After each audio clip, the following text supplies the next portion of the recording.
Hello student, welcome my YouTube channel. मैं दिलकुश सैनी। तो देखिए, आज आप लोगों के लिए मैं लेके आया हूँ नेक्स्ट वीडियो, जिसमें अपन पढ़ेंगे आज pair of linear equation in two variable, जो ये चैप्टर नंबर 3 है और ये क्लास नंबर 10 है। तो देखिए, आज अपन डिस्कस करेंगे pair of linear equation in two variable.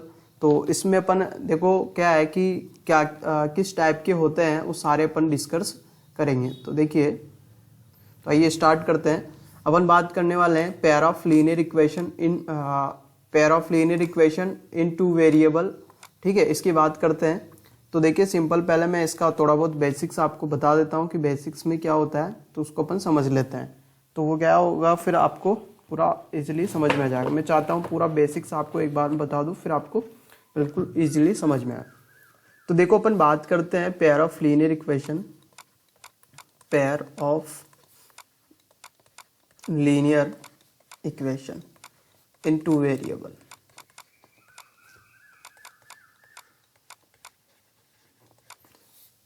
Pair of linear equation in two variable, इसकी अपन बात कर रहे हैं। ठीक है ना। तो पहले इसकी स्टैंडर्ड फॉर्म लिखते हैं। ठीक है ना। तो मैं इस पेयर को हटा रहा हूं। पहले मैं only linear equation in two variable की बात करता हूं, और इसकी स्टैंडर्ड फॉर्म अगर बात करें, स्टैंडर्ड फॉर्म की अगर बात करें, मतलब जनरल फॉर्म की अगर बात करें अपन, तो a x plus b y plus c equal to 0, जिसमें ए एंड बी जो है इज नॉट इक्वल टू 0 है। क्यों है? क्योंकि अपने पास वेरिएबल कितने होने चाहिए, यहाँ पर 2 होने चाहिए। तो ये एक स्टैंडर्ड फॉर्म है linear equation in two variable की। बट यहाँ पर अपन को बात बोल रहा है कि पेयर की बात कर रहा है। किसकी बात कर रहा है? पेयर। और जब भी पेयर की बात करता है तो अपने पास पेयर में मतलब 2 चीजें आएगी, मतलब 2 लीनियर इक्वेशन आएगी। 2 लीनियर इक्वेशन कैसे लिखेंगे? इसके जो वेरिएबल है वो तो सेम रहेंगे, बट इनके कोफिशिएंट और कांस्टेंट टर्म चेंज हो जाएगी। तो इसको अपन लिख लेते हैं फर्स्ट। तो a1x plus b1y plus c1 equal to 0, equation number first. ऐसे अपन लिखेंगे a2x plus b2y plus c2 equal to 0, equation number second.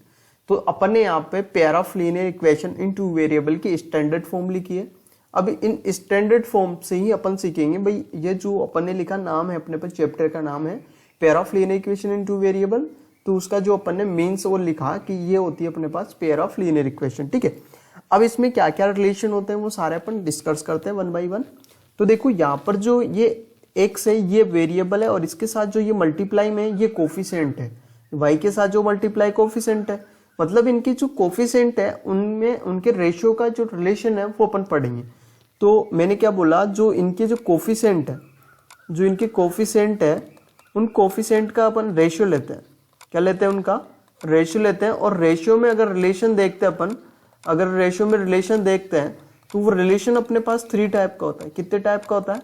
3 type का होता है। तो उस रिलेशन को अपन सीखेंगे। तो देखिए, अपन मैं एक पूरा चार्ट बनाऊंगा, चार्ट के थ्रू आपको पूरा इजीली समझ में आ जाएगा। तो देखिए, तो उस चार्ट को बना लेते हैं एक बार अपन। उस चार्ट को अगर जिसको समझ में आ गया ना, तो उसको पूरा चैप्टर समझ में आ गया, पूरे चैप्टर का बेसिक्स उसको पूरा समझ में आ गया अच्छी तरीके से, जिसने अगर उस चार्ट को अच्छे से समझ लिया। तो देखिए,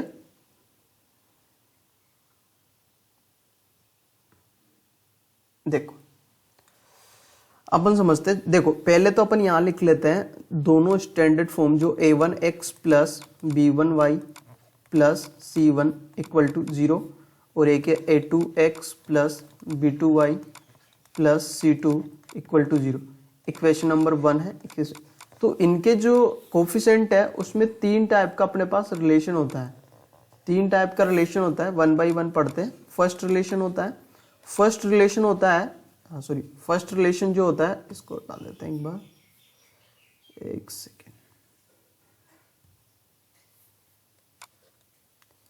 अरे यार,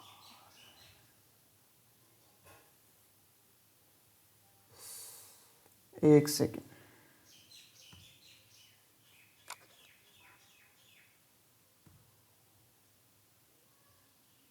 देखो, 3 टाइप के रिलेशन होते हैं।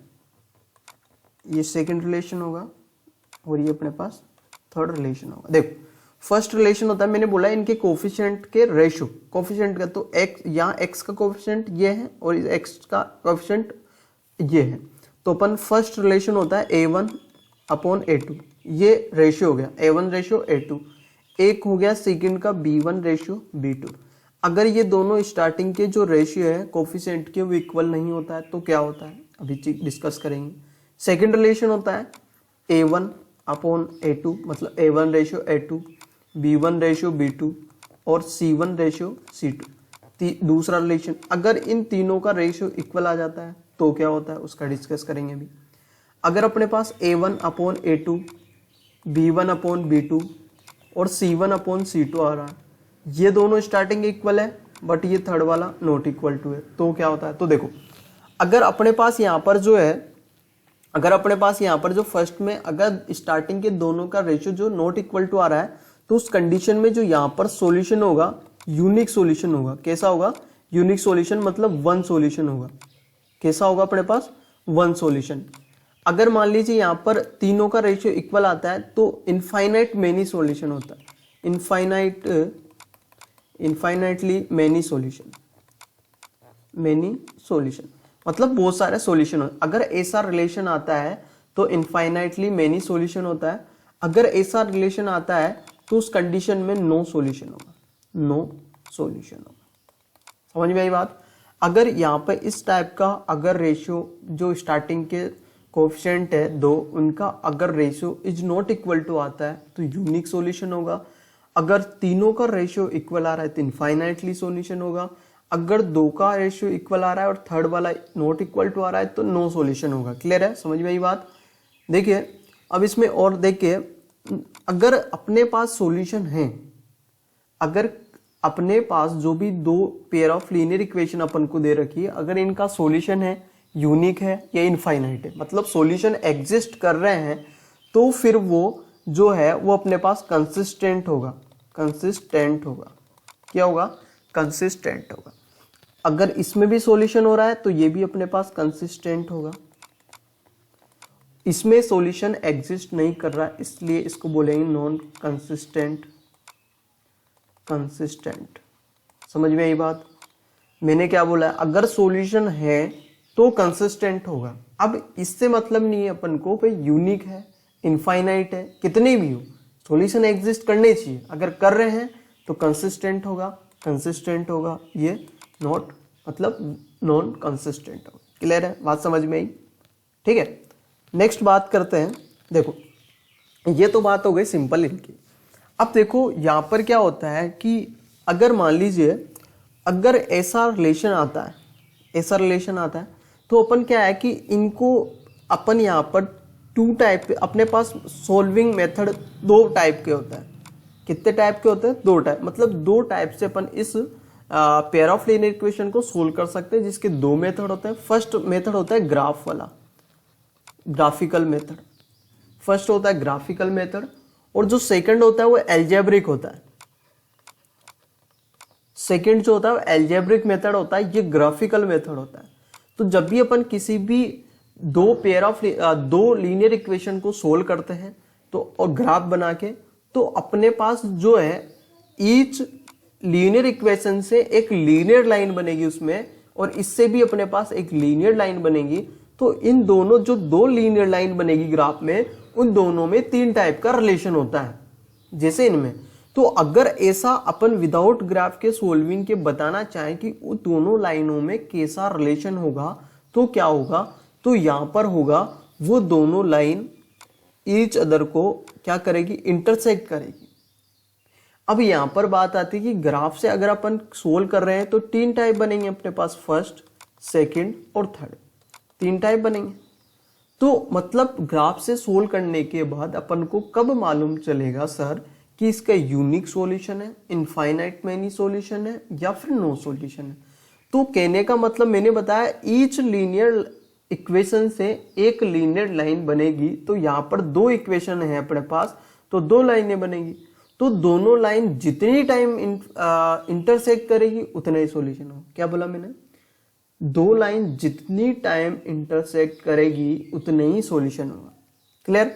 तो ये या तो वन पॉइंट पे इंटरसेक्ट कर सकती है क्योंकि लीनियर है, सीधी लाइन होनी चाहिए, या फिर ये लाइन जा रही है, ठीक है, और इसी के ऊपर दूसरी लाइन जा रही है, मान लीजिए इसी के ऊपर ये दूसरी लाइन जा रही है, इसी के ऊपर जा रही है, ये मान लीजिए। अगर ऐसा आता है तो फिर देखो हर पॉइंट पे एक दूसरी लाइन जो है वह इंटरसेक्ट कर रही है। हर पॉइंट पे जितने भी पॉइंट से जिस पॉइंट से पहली लाइन पास हुई है उसी पॉइंट से दूसरी लाइन पास हो रही है। मतलब यहाँ पर इनफाइनाइट पॉइंट से एक दूसरे का कॉमन आ रहा है, तो यहाँ पर इनफाइनाइट मेनी सॉल्यूशन हो जाए, क्योंकि इनफाइनाइट मेनी टाइम ये इंटरसेक्ट कर रही है। अगर मान लीजिए लाइन एक ये जा रही है और इसी से सेम डिस्टेंस रखते हुए दूसरी लाइन जा रही है और इनके बीच का जो डिस्टेंस अगर सेम होता है तो this lines are parallel then solution are not exist, मतलब नो सॉल्यूशन होगा। क्यों? क्योंकि जितनी टाइम इंटरसेक्ट करेगी उतने ही सॉल्यूशन। यहाँ पे तो ये कभी इंटरसेक्ट नहीं करेगी क्योंकि अपने पास लाइन क्या है, लाइंस पैरेलल है और पैरेलल लाइन कभी इंटरसेक्ट नहीं करती और जब तक इंटरसेक्ट नहीं करेगी तब तक सॉल्यूशन एग्जिस्ट नहीं करेगा। तो इसका मतलब है जब भी अगर ऐसा रिलेशन आता है और यूनिक सॉल्यूशन होता है तो उसमें लाइंस इंटरसेक्ट होती है। लाइन क्या होती है? इंटरसेक्ट होती है। Intersect, line intersect. अगर यहाँ पर इनफाइनाइट मेनी सॉल्यूशन आता है तो एक लाइन के ऊपर दूसरी लाइन जा रही है तो उसको क्या बोला जाता है? उसको बोला जाता है कोइंसिडेंट लाइन। कोइंसिडेंट लाइन बोला जाता है। क्लियर है? समझ में आई बात? मतलब अध्यारोपित, एक लाइन के ऊपर दूसरी लाइन आ रही है, ठीक है। और अगर मान लीजिए लाइन इंटरसेक्ट नहीं कर रही है और ऐसा सॉल्यूशन आ रहा है, मतलब ऐसा रिलेशन आ रहा है, तो लाइंस कैसे होगी? तो अपन डायरेक्ट बता सकते हैं लाइंस आर पैरेलल होगी। लाइंस कैसे होगी? पैरेलल लाइंस होगी विदाउट ग्राफ के सोल्विंग मेथड के। बिना ग्राफ के सोल्व करे अपन ये बता सकते हैं कि लाइन इंटरसेक्ट करेगी, कोइंसिडेंट होगी, पैरेलल होगी। ये चीज अपन बता सकते हैं। कब बता सकते हैं? इन रिलेशन निकाल के। अपन के पास जो ये रिलेशन है, इस रिलेशन ये आ रहा है तो अपन लाइन इंटरसेक्ट बता सकते हैं। ये रिलेशन आ रहा है तो अपन कोइंसिडेंट बता सकते हैं। अगर ये रिलेशन आ रहा है तो अपन पैरेलल बता सकते हैं। बट ये रिलेशन अपन को निकालना आना चाहिए। अभी अपन क्वेश्चन से करेंगे तो आपको अच्छे से समझ में आएगा, ठीक है। तो जब भी ग्राफ से करते हैं, अगर मान लीजिए आप ग्राफ से कर रहे हो तो ग्राफ में दो लाइनें बनेगी और दोनों लाइनें अगर इंटरसेक्ट कर रही तो आप बता सकते हो डायरेक्ट यूनिक सॉल्यूशन, मतलब वन सॉल्यूशन है।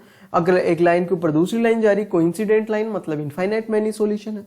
अगर लाइंस पैरेलल है तो आप बता सकते हो नो सॉल्यूशन है। क्लियर है यहाँ तक? अब एल्जेब्रिक मेथड के बारे में अपन डिस्कस करते हैं।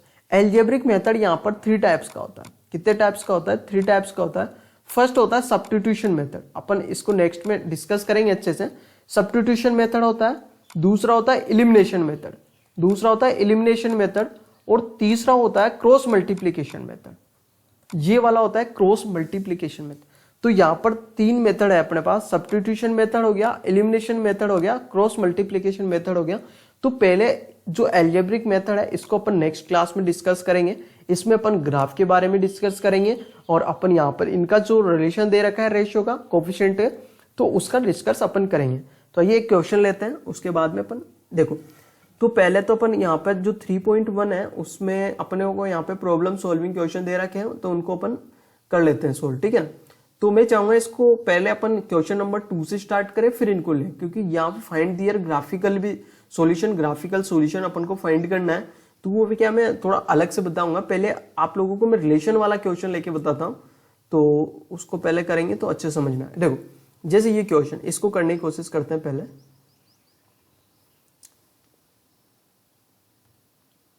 पेन ले लेते हैं।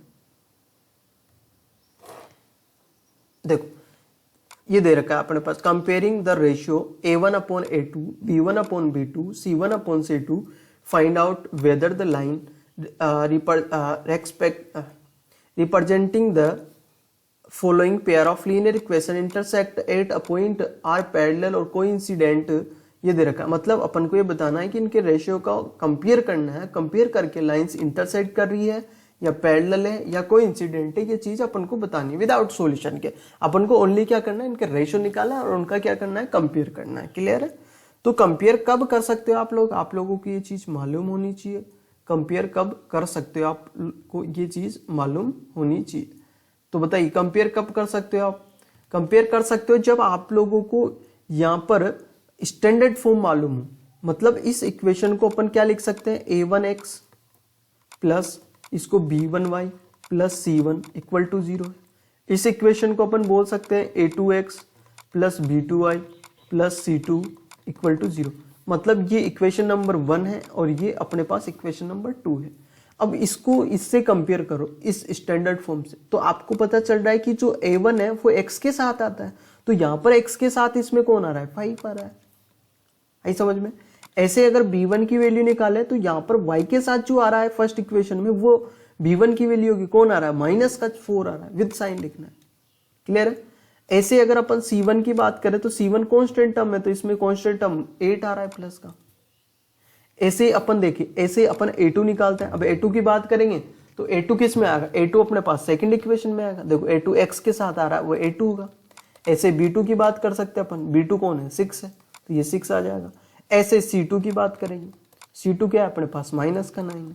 अब अपन को इनका रेशियो निकालना है, तो रेशियो निकालो A1 अपॉन A2 निकालो 5 है, इसकी वैल्यू 7 है। ऐसे ही B1 अपॉन B2 निकालो, B1 कितना है, माइनस का 4 अपॉन 6 है, कैंसिल करेंगे तो माइनस का 2 अपॉन 3 आएगा। ऐसे C1 अपॉन C2 निकालो, C1 कितना है, 8 है, और ये माइनस का 9 है। ठीक है, तो अब अपन को पता है कि A1 अपॉन A2 की वैल्यू ये आ रही है, B1 अपॉन B2 की वैल्यू ये आ रही है, C1 अपॉन C2 की वैल्यू ये आ रही है। मतलब ये सारे एक दूसरे के नॉट इक्वल टू आ रहे हैं। मतलब ये तो A1 अपॉन A2 है और ये B1 अपॉन B2 है, और ये दोनों स्टार्टिंग के इक्वल नहीं है। अगर ये दोनों स्टार्टिंग के इक्वल नहीं है, और ऐसा अभी मैंने जस्ट बताया था आप लोगों को, क्या होता है देखिए, अभी मैंने यहाँ पर बताया था, ये देखो, ये बताया था A1 अपॉन, अगर स्टार्टिंग का इक्वल नहीं होता है तो क्या होता है, यूनिक सॉल्यूशन होता है। तो इस कंडीशन में अपने पास यहाँ पर क्या हो जाएगा, अपने पास कौन सा सॉल्यूशन आ जाएगा, इसमें यूनिक सॉल्यूशन आ जाएगा। क्या आ जाएगा, अगर यूनिक सॉल्यूशन, और यूनिक सॉल्यूशन आता है तो उसमें जो लाइंस है वो कैसे इंटरसेक्ट करेगी, पैरेलल होगी, कोइंसिडेंट, तो इंटरसेक्ट करेगी, क्योंकि इसका जो सॉल्यूशन है वन सॉल्यूशन है, वन सॉल्यूशन, और वन सॉल्यूशन है तो लाइंस कैसे होगी, इंटरसेक्टिंग होगी, इंटरसेक्ट लाइंस होगी। समझ में आई। तो अपने पास जो भी यहाँ पर ये जो रिलेशन आ रहा है, इसका मतलब है वन सॉल्यूशन में लाइंस क्या करती, इंटरसेक्ट करती, अभी मैंने बताया था। नेक्स्ट क्वेश्चन लेते हैं अपन। देखो नेक्स्ट क्वेश्चन ये है। अब नेक्स्ट क्वेश्चन में देखते हैं ये क्या बोल रहा है। नेक्स्ट क्वेश्चन बोल रहा है 9x प्लस 3y प्लस 12 है। अब अपन को पता है standard form A1x plus B1y plus C1 is equal to 0 है, और A2x plus B2y plus C2 equal to 0। तो ये इक्वेशन नंबर 1 में 1 1 चलेगा, इसमें 2 में 2 2 चलेगा। तो x के साथ A1 आता है, 9 आ जाएगा, B1 y के साथ 3 आ जाएगा, C1 कॉन्स्टेंट टर्म 12 है। ऐसे अपन निकाल सकते हैं, यहाँ पर A2 निकाल सकते हैं, 18 आ रहा है, B2 निकाल सकते हैं, 6 आ रहा है, C2 निकाल सकते हैं, 24 आ रहा है। अब निकालिए A1 अपॉन A2 निकालो, तो A1 कितना है 9, A2 कितना है 18, तो ये काटेंगे 9 से तो 1 अपॉन 2 आ जाएगा। ऐसे अपन B1 अपॉन B2 निकालेंगे, तो B1 अपने पास 3 है, ये 6 से काटेंगे 3 से तो 1 टाइम, ये 2 टाइम। ऐसे C1 अपॉन C2 निकालेंगे तो 12 अपॉन 24 है, देखो यहाँ पर वैल्यू दे रखी इनकी। तो 12 कितना है अपने पास, 12 से काटेंगे 1 टाइम, 24 को काटेंगे 2 टाइम। मतलब हमें पता है कि 1/2 आ रहा है, ये भी 1/2 आ रहा है, ये भी 1, तीनों वैल्यू इक्वल है। ये क्या है, A1 अपॉन A2 है, ये क्या है, B1 अपॉन B2 है, B1 अपॉन B2 है, ये क्या है अपने पास, C1 अपॉन C2। देखो तीनों की वैल्यू इक्वल आ रही है, तीनों की वैल्यू क्या आ रही है, इक्वल। और तीनों की वैल्यू इक्वल आती है तो क्या होता है, इनफाइनाइट मेनी सॉल्यूशन होता है। क्या होता है, मेनी सॉल्यूशन। और मेनी सॉल्यूशन में लाइंस कैसी होती, कोइंसिडेंट होती, कोइंसिडेंट लाइंस। तो इसका आंसर हो जाएगा कोइंसिडेंट। तो अपन यहाँ पर रेशियो को कंपेयर करके ही बता सकते हैं कि लाइंस इंटरसेक्ट है, पैरेलल है, कोइंसिडेंट है। तो मेनी सॉल्यूशन है, मेनी सॉल्यूशन में कोइंसिडेंट लाइन आ जाएगी। क्लियर है, समझ में आई बात। नेक्स्ट क्वेश्चन की बात करते हैं अपन, क्वेश्चन नंबर 3। क्वेश्चन नंबर 3 में भी वही निकालना है, तो देखो मैं डायरेक्ट निकाल के बता देता हूँ। अपन निकालते हैं A1 अपॉन A2। A1 क्या है, 6 है, A2 क्या है, यहाँ पर 2 है, तो क्या आ जाएगा, 3 आएगा, अपॉन में 1 आएगा। फिर B1 अपॉन B2 निकालेंगे, B1 यहाँ माइनस का 3 है, अपॉन में यहाँ पे B2 की वैल्यू माइनस का 1 है, तो माइनस माइनस कैंसिल, तो 3 अपॉन 1 आएगा। ऐसे C1 अपॉन C2 निकालेंगे, C1 की वैल्यू 10 है, इसकी वैल्यू 9 है, इसको कट नहीं कर सकते। देखो इसकी वैल्यू 1 आ रही है, इसकी वैल्यू 3 अपॉन 1 आ रही है, इसकी वैल्यू 3 अपॉन 1 आ रही है, इसकी वैल्यू 10 अपॉन 9 आ रही है। तो ये तो इक्वल है, ये नॉट इक्वल टू दिख रहा है ना, ये 3 अपॉन 1 3 अपॉन इक्वल, तो तो इसका मतलब ये तो A1/A2 है, ये B1/B2 है और ये C1/C2। यहाँ पे तो इक्वल है बट यहाँ पर नॉट इक्वल टू। और ऐसा रिलेशन बनता है, उसको क्या बोलते हैं, नो सॉल्यूशन बोलते हैं, नो सॉल्यूशन।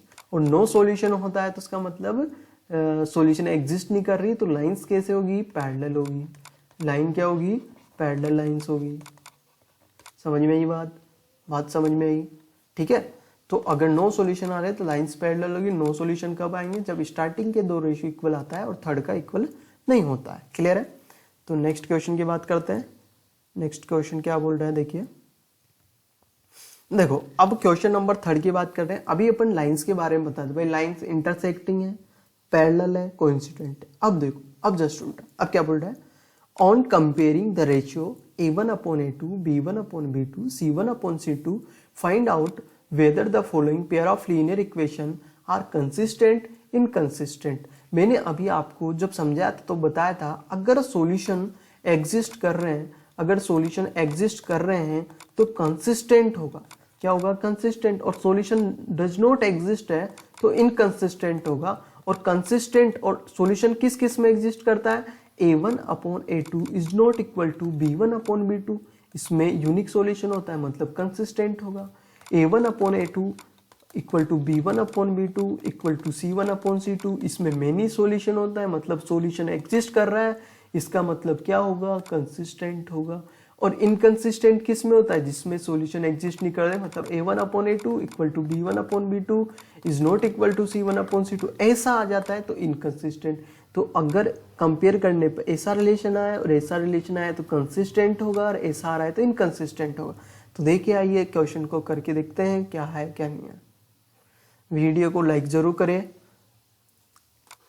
ईमानदारी से देखना, अगर समझ में आ रहा है तो ही लाइक करना, अगर नहीं आ रहा है तो रहने दीजिए, कोई नहीं है। क्योंकि आपको मेन जो बात है वो है कि समझ में आना चाहिए। अगर समझ में नहीं आ रहा तो क्या मतलब है, फिर पढ़ने से क्या मतलब है अगर आपको चीज समझ में नहीं आ रही है। देखो तो अपन डायरेक्ट कर लेते हैं, मैंने रेशियो निकालना बता दिया, इसका A1/A2 निकालते हैं। तो A1 क्या है, यहाँ पर 3 है, B1 A2 कितना है, यहाँ पर 2 है, ये आ गया। B1/B2 निकालते हैं, B1 कितना है, प्लस का 2 है, B2 सेकंड इक्वेशन में माइनस का 3 है। C1/C2 निकालिए, C1 कितना है यहाँ पर। अब देखो इसको थोड़ा वो सिंप्लीफाई कर लीजिए, ये 3x + 2y है, ये 5 इधर आना चाहिए, इक्वल टू इधर तो 0 आना चाहिए, और ऐसे ये 2x माइनस का 3y और 7 इधर आएगा माइनस का, इधर इक्वल टू 0। कहने का मतलब ये जो कांस्टेंट टर्म है इधर ही होनी चाहिए LHS में, ठीक है। तो ये माइनस का 5 माइनस का 7 ये कट गया तो 5/7। तो अपन कंपेयर करते हैं, कंपेयर कर लीजिए, 3/2 आ रहा है एक तो वैल्यू, एक 2 माइनस का 3 आ रही है, और एक वैल्यू आ रही है 5/7। तो ये भी नॉट इक्वल टू है, ये भी नॉट इक्वल टू है, मतलब A1/A2 is not equal to B1/B2 is not equal to C1/C2। अब आप बोलोगे सर यहाँ नॉट इक्वल टू आ गया, इसका मतलब तो नो सॉल्यूशन होगा। अरे गधे, इधर देख, इधर देखो, इधर क्या आ रहा है, नॉट इक्वल टू आ रहा है ना, तो इधर देखने की जरूरत है ही नहीं है अपने को, पहले वाले इक्वल है ही नहीं है, तो अपने को बाद में जाने की जरूरत कहाँ आ रही है। तो ये इक्वल नहीं है तो इसका मतलब यूनिक सॉल्यूशन होगा। यूनिक सॉल्यूशन है तो सॉल्यूशन कैसा होगा, कंसिस्टेंट होगा, इनकंसिस्टेंट होगा, तो कंसिस्टेंट होगा। अभी अपन ने सीखा है, कंसिस्टेंट हो जाएगा। क्लियर है, समझ में आई चीज। तो आपको क्या करना है कि यहाँ पर आपको ये मालूम होना चाहिए कि किस चीज में कंसिस्टेंट होगा, किस चीज में इनकंसिस्टेंट होगा। अगर सॉल्यूशन एग्जिस्ट करता है तो कंसिस्टेंट होगा, नहीं करता है तो इनकंसिस्टेंट होगा। तो अपन नेक्स्ट क्वेश्चन लेते हैं, उसमें 2 क्वेश्चन थे शायद, ये सेकंड वाला क्वेश्चन भी, ये चलो सेकंड वाला क्वेश्चन आप करके बताना, ठीक है। इसका जो सेकंड वाला क्वेश्चन है वो आपको करके बताना है। इसका जो ये सेकंड वाला क्वेश्चन है, देखिए मैं बता देता हूँ, ये वाला जो क्वेश्चन है ना, ये वाला, ये आपको करके बताना है, ठीक है।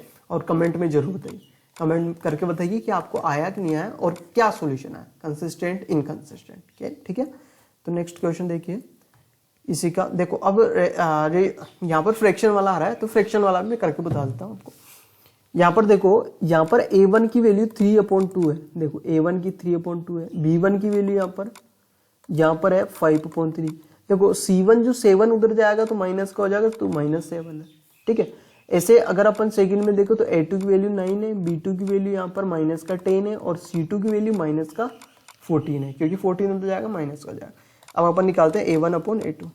A1 है 3/2 ये अपॉन और ये 9, ठीक है। तो अब अपन क्या करेंगे, 2 किससे मल्टीप्लाई हो जाएगा, 9 से, तो 3/2 मल्टीप्लाई 9, तो 3 से ये 9 कट जाएगा 3 टाइम, तो 1/6 आया। क्लियर है। ऐसे b1/b2 निकालते हैं। b1 अपन पास से 5/3, b2 अपने पास कितना है, -10 है। अब देखो क्या होगा यहाँ पर, क्या होगा, देखिए यहाँ पर हो जाएगा, अपन ने सही लिखा ना, सही। देखो 5/3 किससे मल्टीप्लाई होगा, इससे मल्टीप्लाई होगा, 3 मल्टीप्लाई -10, और 5 से -10 हो जाएगा, -2 टाइम कैंसिल, तो ऊपर आ रहा है 1/-। तो आपको ये सीखने की जरूरत है कि जब स्टार्टिंग की दोनों इक्वल नहीं आ रहे ना, थर्ड निकालने की जरूरत ही नहीं है, भगा उसको, कोई मतलब नहीं उसको निकालने से। क्या मतलब कि अपन को तो यहाँ पे जब दोनों ही इक्वल नहीं है, जब दोनों ही ये इक्वल नहीं आ रहा है, तो थर्ड वाला देखने की जरूरत ही नहीं है। और ऐसा आता है तो अपने पास क्या होता है, यूनिक सॉल्यूशन होता है। और यूनिक सॉल्यूशन मतलब सॉल्यूशन एग्जिस्ट कर रहा है, इसका मतलब पेयर ऑफ लीनियर इक्वेशन के जो सॉल्यूशन होंगे कैसे होंगे, कंसिस्टेंट होंगे। खत्म काम भाई। यहाँ पर ये a1/a2 आ रहा है और ये b1/b2 आ रहा है। देखो इस ज्ञान की इनकी डिजिट तो सेम आ रही है, बट साइन अपोजिट है, इसलिए इज नॉट इक्वल टू, मतलब कंसिस्टेंट होगा। खत्म। ऐसे देखो अब ये वाला क्वेश्चन, इसमें ये वाला क्वेश्चन भी आपको करके बताना है। ये फ्रैक्शन वाला नहीं है, अभी मैंने जस्ट इससे पहले बताया था वैसा ही है, ठीक है। आपको करके बताना है, कमेंट में जरूर लिखना है कि वो कौन सा सॉल्यूशन है, कंसिस्टेंट है, इनकंसिस्टेंट है। नेक्स्ट क्वेश्चन की अपन बात करते हैं। एक और क्वेश्चन है इसमें, इस क्वेश्चन को भी अपन कर लेते हैं। देखिए क्वेश्चन में है, इसमें अपन को a1 दे रखा है कितना है, 4/3 है, b1 दे रखा है 2 है, c1 8 इधर आएगा माइनस का हो जाएगा, a2 अपने पास 2 है, और b2 अपने पास कितना है 3 है, और c2 इधर आएगा तो माइनस का 12 हो गया। तो निकाल लीजिए a1/a2, a1/a2 निकाल लीजिए। 4/3 है, अपॉन में 2 है, तो 2 इससे मल्टीप्लाई हो जाएगा, तो 4 3 मल्टीप्लाई 2, 2 से 4 कैंसिल करेंगे 2 टाइम, और अपॉन में 3, 2/3 आएगा। क्लियर। अब b1/b2 निकालेंगे तो b1 कितना है, तो यहाँ पर b1 2 है, और ये अपॉन में 3 है, इजिली आ गया। अब देखो इक्वल आ रहा है ना, तो नेक्स्ट निकालने की जरूरत है, क्योंकि c1/c2 पे डिपेंड है कि क्या है, तो ये -8 है c1, और ये -12 है। किससे कटेगा, 4 से कटेगा, माइनस माइनस कैंसिल हो गया, 4 से काटेंगे इसको 2 टाइम, इसको 3 टाइम। देखो ये तीनों वैल्यू इक्वल आ रही है, आ रही कि नहीं आ रही। 2/3 इक्वल है 2/3 इक्वल है 2/3 इक्वल है, मतलब ये a1/a2 है, इक्वल b1/b2 है, इक्वल c1/c2 है, मतलब तीनों का रेशियो इक्वल आ रहा है। इसका मतलब कौन सा सॉल्यूशन होगा, मेनी सॉल्यूशन होगा। और मेनी सॉल्यूशन में सॉल्यूशन पेयर ऑफ सॉल्यूशन कैसे होंगे, कंसिस्टेंट होंगे, इनकंसिस्टेंट होंगे, कंसिस्टेंट होंगे, ऑब्वियसली कंसिस्टेंट होंगे। समझ में आई बात, बिल्कुल इजी है एकदम। अगर आपको जो मैंने चार्ट बताया पहले स्टार्टिंग में, अगर वो आपने ढंग से पढ़ा है तो बिल्कुल इजी है। थर्ड वाला चैप्टर बिल्कुल इजी, इसके नंबर फ्री मिलते हैं। अगर आपको, क्योंकि ग्राफ एक तो फिक्स है, ग्राफ का एक क्वेश्चन आता है इसमें फिक्स है, ठीक है। देखो ये सॉल्यूशन है, आज मैं आपको बस इतना सा ही बताऊंगा इसमें भाई, कंसिस्टेंट है, इनकंसिस्टेंट। कल नेक्स्ट वाली क्लास में अपन पढ़ेंगे ग्राफ कैसे बनाते हैं। क्लियर है, ग्राफ बनाना अपन सीखेंगे, क्योंकि वैसे तो आपको देखो ग्राफ बनाने के लिए सॉल्यूशन निकालने पड़ते हैं। आप लोगों ने 9th क्लास में सीखा होगा, चैप्टर नंबर 4 वगैरह है, तो उसमें आप लोगों ने सीखा होगा, बट फिर भी मैं यहाँ पे अच्छे से समझाऊंगा आप लोगों को, क्योंकि मुझे पता है ना आप लोग 9th में कितना पढ़ गए हो, ठीक है। तो देखो which of the following pair of linear equation are consistent, inconsistent. ये बोल रहा है कि जो भी पेयर दे रखे हैं लीनियर इक्वेशन के, वो अपने पास कंसिस्टेंट है, इनकंसिस्टेंट। अगर कंसिस्टेंट है तो आप उसका सॉल्यूशन फाइंड करो एल्जेब्रिक। क्या बोला ये, अगर अपने पास पेयर ऑफ लीनियर इक्वेशन के जो ये दे रखे हैं, अगर ये कंसिस्टेंट आता है तो आपको सॉल्यूशन फाइंड करना है एल्जेब्रिक मेथड से। तो पहले तो वही काम जो रामायण अपन ने 3rd क्लास में रची वही रचेंगे। पहले कंसिस्टेंट इनकंसिस्टेंट का तो मालूम करें, उसके लिए अपन को क्या निकालना है, रेशियो निकालना है। देखो x + y, 5 इधर आएगा 0, ये माइनस का जाएगा इधर 0 रह जाएगा। इक्वेशन नंबर फर्स्ट, इसको भी ऐसे लिख लीजिए, और इधर आएगा -10 = 0। इक्वेशन नंबर 2 पहले निकालेंगे, a1/a2 निकालो। a1 यहाँ पे 1 है, यहाँ पर 2 है। ऐसे b1/b2 निकालो, b1 अपने पास यहाँ पर 1 है और ये 2 है। ऐसे c1/c2 निकालो, c1 कितना है -5, ये कितना है -10, 0 कैंसिल, 1/2। देखो 1/2 1/2 1/2, मतलब a1/a2 इक्वल आ रहा है b1/b2 के, इक्वल आ रहा है c1/c2, मतलब तीनों इक्वल आ रहा है। तीनों इक्वल आता है तो क्या होता है, मेनी सॉल्यूशन होता है। और मेनी सॉल्यूशन है, इसका मतलब क्या होगा, इसका मतलब क्या होगा, कंसिस्टेंट होगा। और कंसिस्टेंट है तो क्वेश्चन क्या बोल रहा है, एल्जेब्रिक मेथड से सोल्व करना है। अरे एल्जेब्रिक मेथड से सोल्व करना है तो आपका क्वेश्चन यही हो गया, बस आपको रामायण रचनी है, कैलकुलेशन करनी है, आपको पता है सॉल्यूशन क्या आएगा, आपको एक लाइन के ऊपर ही दूसरी लाइन जानी चाहिए आपके।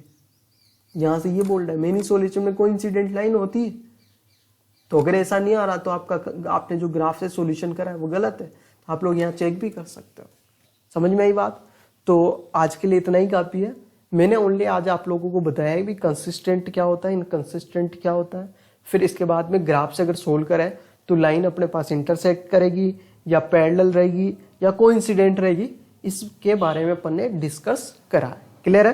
तो नेक्स्ट वीडियो में अपन डिस्कस करेंगे ग्राफ से जो पेयर ऑफ लीनियर इक्वेशन है उसको कैसे सोल्व करेंगे। ठीक है, तो वो पूरा मैं अच्छे से बताऊंगा।